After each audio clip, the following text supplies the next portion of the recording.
this is Star Up, Star Down, your Cowboys report card at 877-881-1053, 877-881-1053. I'm never wrong. I'm just not always right yet. Sound like RJ. Exactly. I learned that from RJ. And I wasn't wrong about the Philadelphia Eagles. It just took a little while to show that is a trash football team that since week 4 has a negative point differential. They're not trash, but they are completely average. There's nothing impressive about that team at all.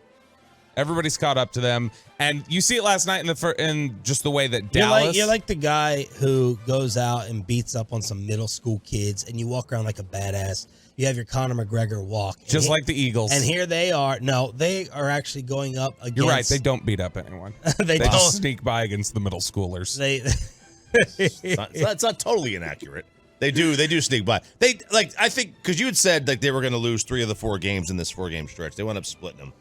I think if we had the same stretch, I think if the Cowboys come away with Philadelphia, Buffalo, Miami, and Detroit 2-2, I think I wouldn't be upset with that. This has been a vicious stretch for them. 6 games, us twice, Miami, Kansas City, Buffalo, San Fran. You literally. You can't really get harder than that. But anyway, go ahead. Have your moment. I was just gonna say, objectively not a top 5 football team in the NFL right now. That's just not a great football team. They're talented, but they don't play well. And so it's on display last night in Dallas, not playing a sharp game on offense. They were really good defensively, but they don't play a sharp game on offense at all. And they win by 20. And that's what's on display. So Star Up to just being better than the Eagles. How many Eagles fans were there? What was the atmosphere like? A lot. Really? Yeah, I don't know if it sounded like it on TV, but there was a lot of Eagles fans there. Probably. Didn't sound like it because they were never in a position to lead, to be front runners. We kept hearing the, what is it? ELGLES Eagles. We heard that a lot in this game. Let's go Birds! ELGS Eagles! Yep. And so we went over, I actually had. So I was at the stadium yesterday from 6 to 11:30 or whatever it was. And so 6 at a.m.? noon, yeah. And so at noon, you show up at halftime. No, yeah, 6 a.m. So I was there for you really got there at 6 a.m. yesterday? Yes. Yeah. So at noon. For what, Slater? Yeah. So at noon, I just went over to Texas Live. I had Kristen meet me over there and hey, I'm gonna have a little window. We can go get lunch or something. So I went over to Texas Live. And half of the building was Eagles fans. Wow. It was a lot. And then in the stadium, it wasn't that much, but I would say maybe 15%, which is more than it normally is. I don't know why they bought in on this one, if it was just because it was a primetime game, but there was a lot of Eagles fans in there. That makes sense. The Texas Live would be the takeover. They got nothing else to do. They're here. They're not going to sit in a hotel room. Star up, star down, and we start with the defensive player and star of this game. 4th down and 9. Snap back, pressured up the middle, throws it out, caught by Smith at the 30, and Gilmore there with a huge tackle. A good 7 yards short of the first down, and the Eagles will turn it over on downs, and that is a really good defensive stand. Brad Shan back on the call. Glad to hear and see that Brad is doing better. Stefon Gilmore matched up on A.J. Brown throughout the night. Stripped A.J. on the first drive of the third quarter. Had a 4th and 9 tackle that you just heard on Devontae Smith at the end of the third quarter. Is this Stefon Gilmore's best game of the season? Yeah, I think so. I mean, he made, obviously the pass breakups. He had the forced fumble like you mentioned there. A.J. Brown wasn't completely taken out of the game. He had his 9 for 94, whatever it was, but you limited him, and you completely limited his impact. Regardless of what the box score says, A.J. Brown's impact was minimal last night. And so I thought he was really, really good in general. But the other thing that was interesting, I don't know if it was able to be seen on TV, but you could see it within the stadium, was that's as animated as I've seen Stefon Gilmore in a game. Yes. Like he'd get up and he'd start fist pumping or screaming or, whatever else. It definitely felt like, hey, this is your job this week. This is your challenge. And it brought something out in him, like just that alpha corner in him. It brought it out of him knowing that was his responsibility. Can he still face a true one when the one's like not a shifty burner, like with the skeet, stop and start speed, where I don't think of AJ as someone who is going to run circles around Gilmore? Because watching Stefon run, you can see You can see he's lost a step. Clearly, Tyreek's going to be interesting. Tyreek will probably be bland in a couple weeks, I would guess. But no, that's the thing is that that making me feel much better. if it's probably be what? Probably Bland. be bland in a couple weeks. Yeah. But if it is, look, a guy like AJ Brown, Stefon Gilmore is just, Brown's not going to beat him with 4.3 speed or anything like that. But what he is going to do is AJ Brown's got size. He's a smart route runner. He tracks the ball really well. That's all stuff Stefon Gilmore can still do. He knows how to mirror a receiver's route. He he's got the size to be able to hang with somebody like that. And he's really good at just reading the quarterback and getting the jump on the ball. And so, those types of players he's going to have a good impact against. And let's keep it in the secondary because I heard you guys talking about it in the post-game show. Star up for once to the safeties. Donovan Wilson, the strip and recovery on the Eagles' first drive. Jalen Hurts' 5th lost fumble of the year. Malik Hooker had a big play, 3rd and 2 breakup on Devontae that eventually led to the fake punt for Philadelphia, but Malik Hooker did his part of it. So Donovan Wilson, Malik Hooker showing a little bit after we've been waiting on that group. Yeah, I mean, the safety group was really good yesterday, and their impact was felt early on, and you needed them to be good because that's been the biggest question. I honestly think the safeties are the highlight there because they actually had plays where you can recognize them. It wasn't just, they're not bad today. It was, you could actually see them actively contributing and making splash plays. But the secondary in general, the fact that Jordan Lewis played the way he did after getting picked on last time, Gilmore, like you mentioned there, and Bland, bouncing back in the sense of not getting picked on the same way that Washington and Seattle had. Secondary as a whole was really good, but the safeties deserve a lot of credit. Star up. Little red zone offense scoring. Hey, what do you know about that? What happened here? They scored on multiple red zone possessions. That's something they did. They scored on multiple in the first half. I don't know what got into them. Maybe it was Philadelphia. No idea what it was. But maybe this evens out. Maybe this is the start of the red zone evening out from that 40% mark that it was earlier in the year to getting back to normal where it's usually about 60%, but we'll start up the red zone offense. Yeah, if you could play the Eagles every week, then your red zone numbers would be really good because they are one of the worst red zone defenses in the NFL. They had been allowing 70% touchdown rate down there. 3 for 3 in the red zone for the Cowboys.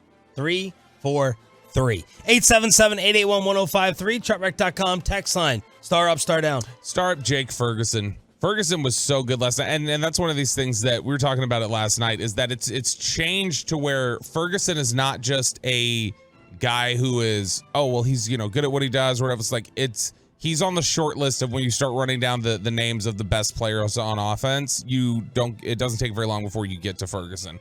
He was fantastic, made a couple big catches last night. Could have had even a bigger performance. There was the throw early on in that game. I think it was in the second drive where Dak kind of overthrew him a little bit, but Ferguson was absolutely fantastic. Prescott in the gun at his own 27, little play fake. Throws it over the middle. Ferguson in stride, first down. Crosses the 50 and gets to the 45 for a 28-yard gain and stopped by Blankenship. The huge play for Ferguson was on 3rd and 6.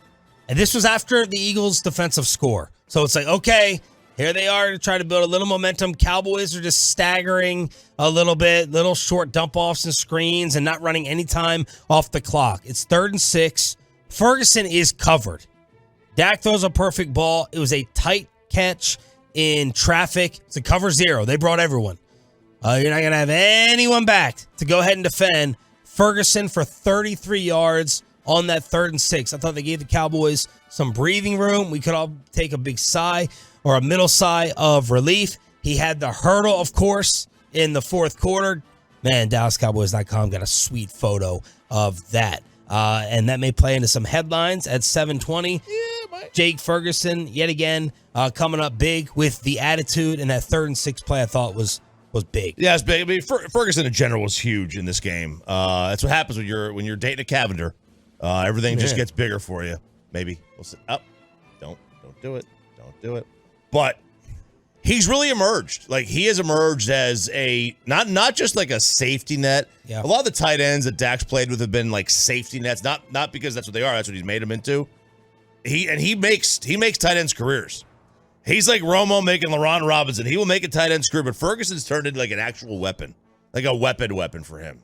It's really fun to see. Start up to the first drive of the game. We need to do a little study now. Remember when you're not supposed to take the opening kick anymore? The Cowboys only want to take the opening kick. And it's deferring and, momentum and the odds and the numbers show. The Cowboys want the ball, and they converted. At the Philadelphia 13. 2 tight ends on the left, back to throw, looking left, looking right, pumps, runs out to the left. Throws on the run, Lamb at the 7, and strolls in. Walks all the dogs. Touchdown, Lamb. 13 yards, first touchdown of the game. And that first touchdown was the Cowboys' 3rd of the season on an opening drive. CeeDee Lamb, first Cowboy since Dez in 2013 to have receiving touchdowns in 5 straight games. That was a 3rd down scramble from Dak. Found him. Our boy John Hussey picked up a flag, one of 3. I've never seen more flags picked up. Never seen more flags picked up than last night. John Hussey picked up a flag. They were trying to figure out whether Tyler Smith was guilty of a hold. There was a 3rd and inches that Turpin ran a reverse for 22 yards. Cowboys 10 plays, 75 yards in 5 minutes, and that was I am he. Put it on the table. I am he. We're here. We're better than you, and we're not going to give you a chance to breathe. Yeah, and by the way, you mentioned them picking up the flags last night. A little anticlimactic that none of their touchdowns they were able to just celebrate as touchdowns, because you had 2 where you picked up the flag and then the 3rd where it was a challenge. So that was kind of disappointing. But no, yesterday you talk about the way that they open these games and the way that they open things, specifically at AT&T Stadium. They just get started so fast, and that is the thing, is that put the ball in their hands at AT&T Stadium whenever they're at home, and go out there, put teams on their heels immediately, 7-0. That's what they need to be doing consistently. Real quick, I just looked at this. Last year, only 3 teams in the NFL won the coin toss fewer times than the Cowboys. Last year. Now, this year, they don't do the stats like that. I can find them, but they only won it 7 times last year, and they split. They deferred on 3 of them, and they were 3-0 in those games. And they took the kick 4 times. They were 1-3. Last year. Where the hell did you find that? What website does that? That was somebody on Reddit tracked it. Somebody on Reddit tracked it. So there's a website out there, I'm sure, but it's weird. Teams are starting to, some more analytics are saying take the kick. Some still say defer. I mean, it's all personal preference. Maybe the biggest star up of the entire night goes to the right leg. Here we go. Aubrey nearing the end of the first quarter from 60 on the left hash. Long kick, plenty of leg. What a great call by Mike McCarthy.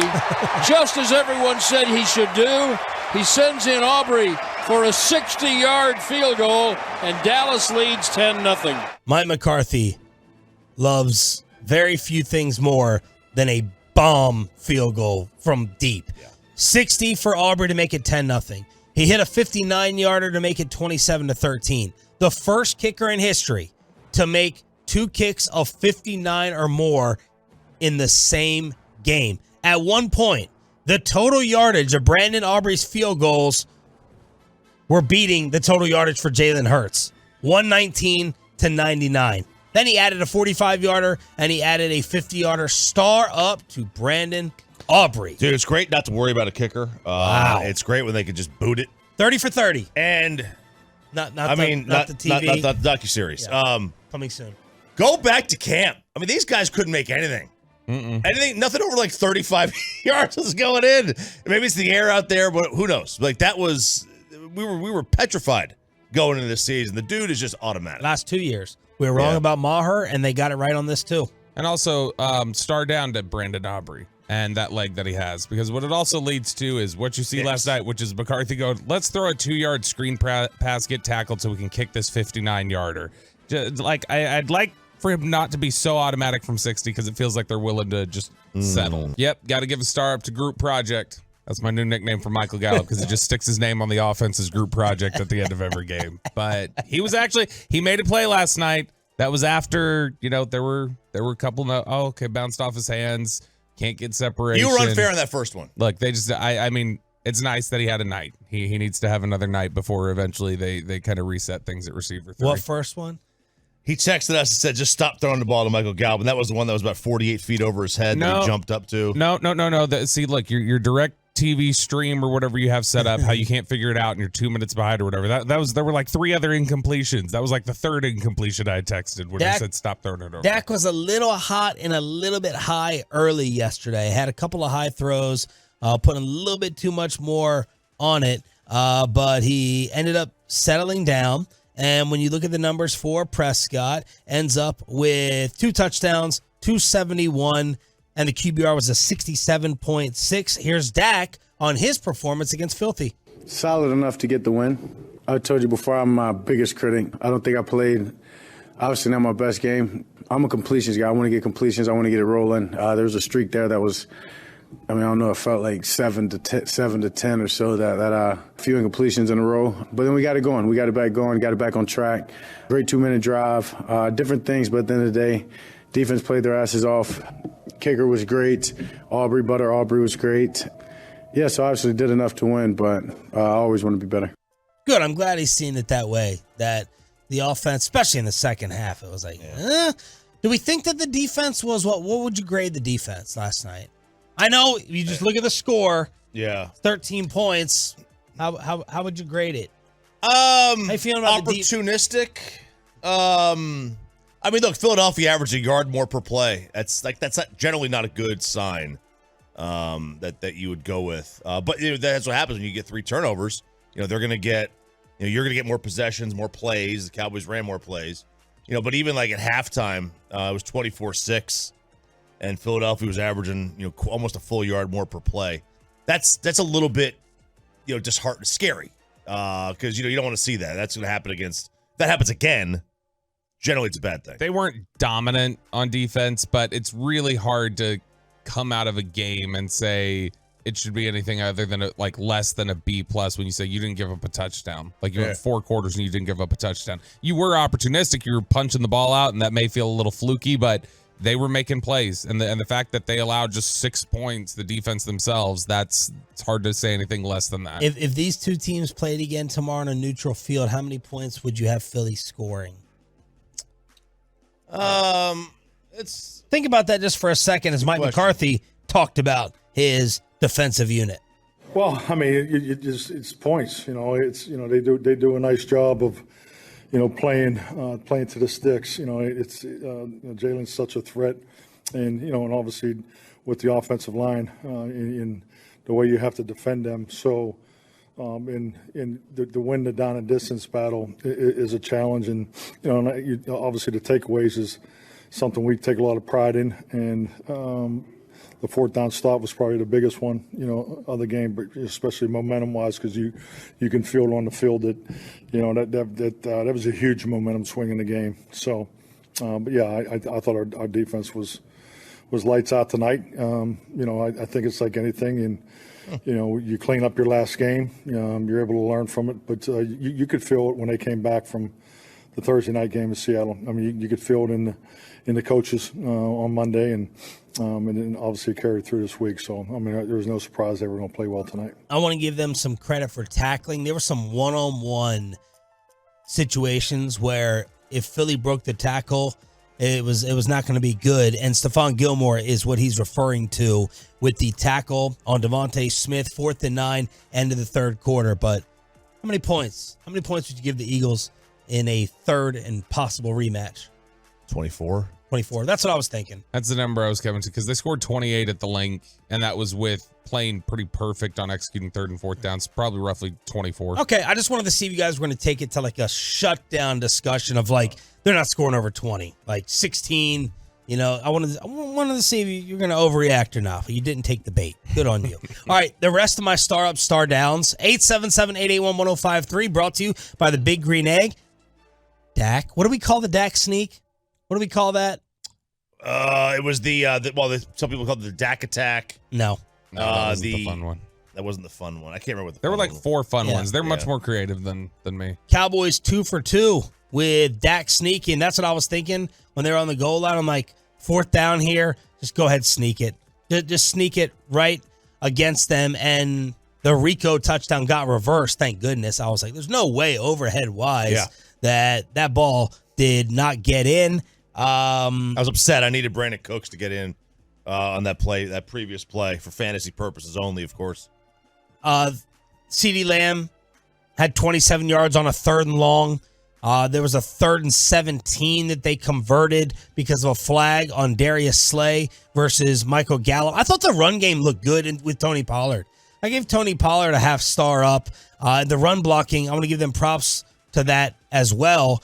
And that's what I had for all of my star up, star downs. Marquise Bell with the strip of Devontae on the 10-yard line. That was their 3rd fumble loss. Yeah, look, I mean, things have turned around a little bit in the run game. I think that's just a function of the offensive line is playing together now a little bit, and you've seen some improvement. Terrence Steele deserves a start just for the fact that he got wrecked in that first game against Philadelphia, and he bounced back in a big way. But it's funny, we come out a lot of these games, and this season it's felt like it's been all or nothing. That when we come out of the game, it's like, I got no star-ups. It's all star downs, like in a game like San Francisco, or you come out of a beat down. It's like, well, everybody played well. This really was a game where there's a lot that you can point to and say this wasn't good, this wasn't good, this was good. I mean, Lamb, for instance, coach's dream. Which if you win 33-13 against the Eagles, you would not think you'd have star downs. It felt honestly a little bit like it was a little more in hand the whole time, but it felt similar to the game in terms of they won, but how great were they that they had against Carolina a few weeks back. Like where it's like you played well enough and you win by 20, but it didn't feel like a 20-point victory necessarily. But also at the same time, I never felt like it was out of hand. Right. Like I felt like from once they scored on the first drive, I was like, okay, can Philly score tonight? If Philly can't score, they're done because Dallas is going to do what they want. Well, and that's star up to the fake punt, even though they completely weren't expecting it. That's what a real quarterback looks like. You see that, Jalen Hurts? That's how you throw the football, damn it. Yeah. But, I mean, Philadelphia doesn't fake punt there if they don't feel like they have to play keep up. Yes. And that's a good sign. Like when the other team knows that they can't afford. Yeah, one more score from Dallas right there. It could have been an early burial. Yeah, it could have been. And it was. I mean, it was at the end of that drive. That's just a really, that's a good position to be in. When the other team, every time you go in, they feel like they have to score X amount of points to win, and they can't afford to punt. Couldn't help but notice that as you just emptied your bag, there was nothing for the flu game. You had nothing for Micah Parsons wrecking shop, half dead, and showing up and making big plays, Sean. He was fantastic yesterday. The flu's over. You think he was fantastic? He was good yesterday. Did you? I don't know if Micah, anybody, after the game, who'd you talk to, by the way, in the locker room? So I wasn't with Mike. I was with the Jake Ferguson, Stefon Gilmore, and Brandon Aubrey grouping. They got Micah to comment. They got Jerry to comment on the Micah holds. Basically, Jerry saying afterwards, ridiculous. Just ridiculous. This guy cannot get a holding call as the Fletcher Cox pirouettes were focused on last night by Chris Collinsworth. And we had Sam Williams try to imitate that as well. You sent out that tweet, Sam Williams got held, no flag. But everyone, that's the NBA charge / block with the throw the hands up. Yeah, I clearly got flop. held, and Micah called it comical. The refereeing and the officiating comical afterwards. Yep. I mean, look, on the sack that he did get, he was held pretty aggressively by Lane Johnson. Man, they do give Lane Johnson the benefit of the doubt a lot. They don't call much with him, but the funny thing, and I don't know if anybody had sent the video out there. I know that at least they got called for some false starts yesterday. Thank goodness. That was a positive. They had the tush push get ruined by one of those, but they actually, I don't know if anybody caught it, but as they were walking in the locker room, Jerry was behind Micah. And Micah's like kind of just walking that way, and Jerry goes, "Sick my ass, Micah." And so Jerry wasn't biting based on the way he played out there, but Micah looked really, really good in this game. I thought overall it was a good bounce back. Pepe, what are the Tolos saying for star up, star down? Bunch of star ups. 903 Gilmore, the dude is absolutely incredible yesterday. Star up to Ferguson, and then star up to Osa Odigizua for applying pressure. The only star down I'm seeing from the 214 is taking the foot off the gas, like we talked about in the second half. Start out at Chris Collinsworth. Because I was annoyed every time he called him Odigizua. It's annoying. Broadus does that. Yeah, that's we talk about that. We I'm try to not clean that trying up to for say Brian. anything about I know Broadus. we try to clean it up with Brian too. I ignore it when Brian does it because I don't want him to come back at me. Yeah, because he will. But Collinsworth I don't like anyway. Odigizua. Here are my star downs. Devontae Smith getting 30 on 3rd and 16. Terrence Steele hold wipes out a Pollard gain of 17. At one point, Dak had missed 5 straight. Part of that a little too high. run that he went on. The fake punt. We all were yelling it in the living room, like, this is the only chance Philadelphia has here. They can't pump back, and they were wide open play for 28 yards. So start down to the fake punt, awareness. CD had a bad drop down the sideline. That was a beautiful throw. That was a bomb waiting to happen. Right after the A.J. Brown fumble, CD drops that ball down the left sideline. That led to the Cowboys' first punt in 17 days. You had the Cox-Carter fumble return. 2 Biotish penalties wiped out the Cowboys from field goal range. First call, their review official said it was a bad call. It was a chop block, I think, down to the side. But it was Biotish penalties in that same drive. And that was it for my star downs. Which, by the way, I don't know how that is a legal play. Yeah. Going at the bottom of the leg. I mean, a league that is just so into player safety lately, how is that play remotely legal?